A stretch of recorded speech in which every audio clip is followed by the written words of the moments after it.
Hi, good evening. My name is Sean Hoffey. This is FTE217 Modern Sporting Rifle. We'll be discussing a six-part series in the assignment where we will talk about uh, drive function and function checking the firearm and talk about the hypothetical with live ammunition.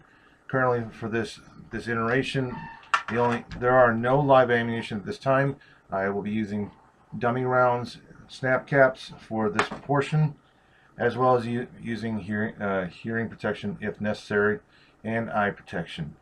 Again, we'll do things out of order due to the fact that with part 4, 5, and 6, I got to discuss some things that needs the firearm stripped. Again, this firearm is stripped.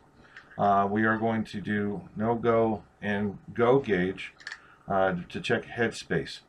Again, the bolt carrier group is fully assembled and with the bolt attached with the cam and cam lug. So I'll go ahead and insert this in here, and I will apply my go gauge. Okay, so go again is going to be allowing me only 1 4.636 thousandths of an inch, and I'm going to go ahead and insert it in the chamber, and I'm going to attempt locking. Firearm does lock. Again, if I need to, I can also measure as far as the firearm itself. And then our minimums and our maximums are right here.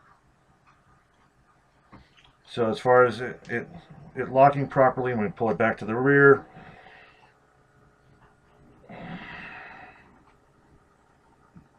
I may have to do a little bit of mechanical assisting here. And again, we're going to see that it's going to attempt to eject the gauge itself. Now with the no-go gauge, again, the maximum as far as tolerances are concerned, you're looking at 1.4736 maximum. Again, we're looking at the chambering and the head space to see if that does the same thing. So again, putting the bolt carrier group inside there, going for locking. Again, check my measurements. So no real change right there. Now I'm going to go ahead and remove the gauge itself. Now this is a factory barrel. This is going to be 1 1/8 twists. I wish that the camera could pick up on that itself, but again, that's going to be part of that. And then it says in part 6, it's talking about firing pin protrusion. The idea is, again, if the firing pin is pushed forward and again causes puncturing of the brass casing primer, again, then your firing pin is been basically deformed and now it's too long for the bolt carrier group, or the wrong firing pin has been installed in the firearm itself.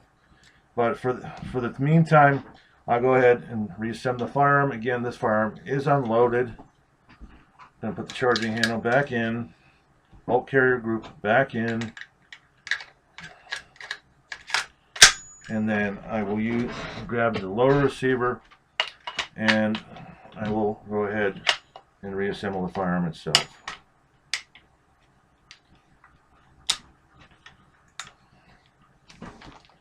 Again, doing a dry fire. The weapon is on safe. Put the finger on the trigger. Attempt to fire. The trigger does not fire, and the trigger remains in the lock position. Again, and put the firearm on fire. Pull the trigger. Again, you had an audible click indicating that the hammer and the sear have hit the firing pin. Now I'm going to go ahead and charge the weapon. I'm going to be looking for a trigger reset and then fire again. So we have reset, fire, and we're going to put our finger straight off the trigger. Again, put the weapon on safe. That's a dry fire. Now, again, with dummy rounds only, we're going to go ahead and insert into the firearm itself. and then we are going to charge the weapon. Again, if you want to do a brass check, you see it didn't feed all the way. Again, 4 assists. We are locked in battery, and then I'm using old GI mags, so they will foul up once in a while. As far as now, we're going to go ahead and do the same thing. We're going to go ahead and weapon is on safe, finger steer off the trigger, and then attempt to fire on safe.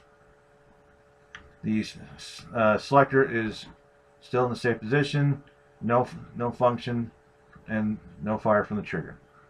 Again, we're going to go ahead and turn the firearm to fire, press, and then we have the hammer and sear hitting, and we're going to eject around. Okay, we have a double feed, so lock it out to the rear.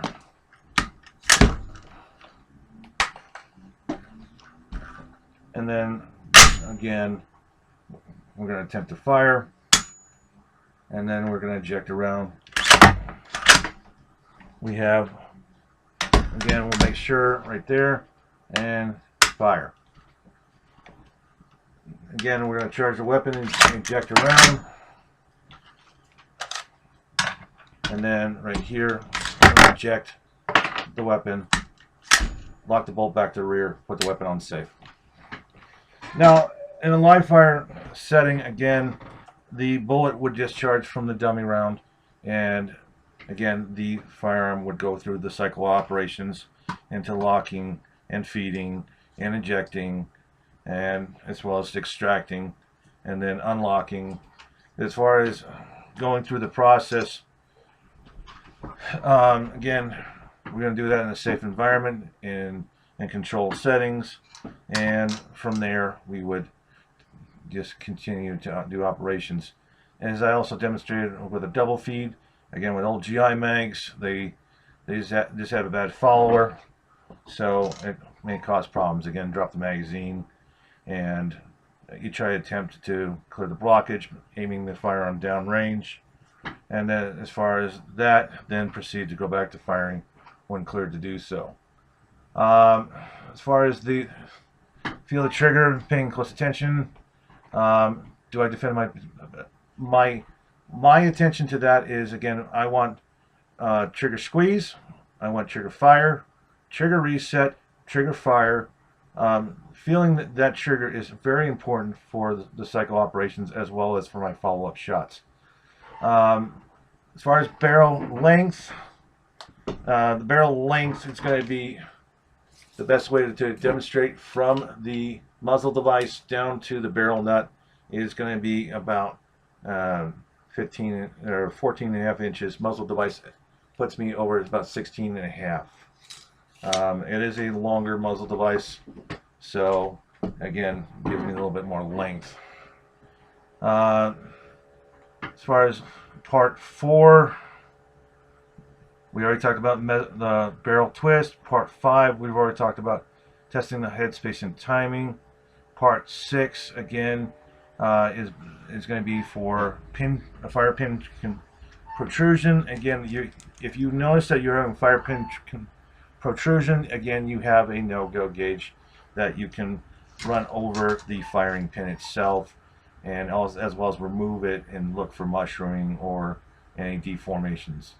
On that, this is my segment for week 5, assignment 1, FTE217, modern sporting rifle. Thank you and have a good evening.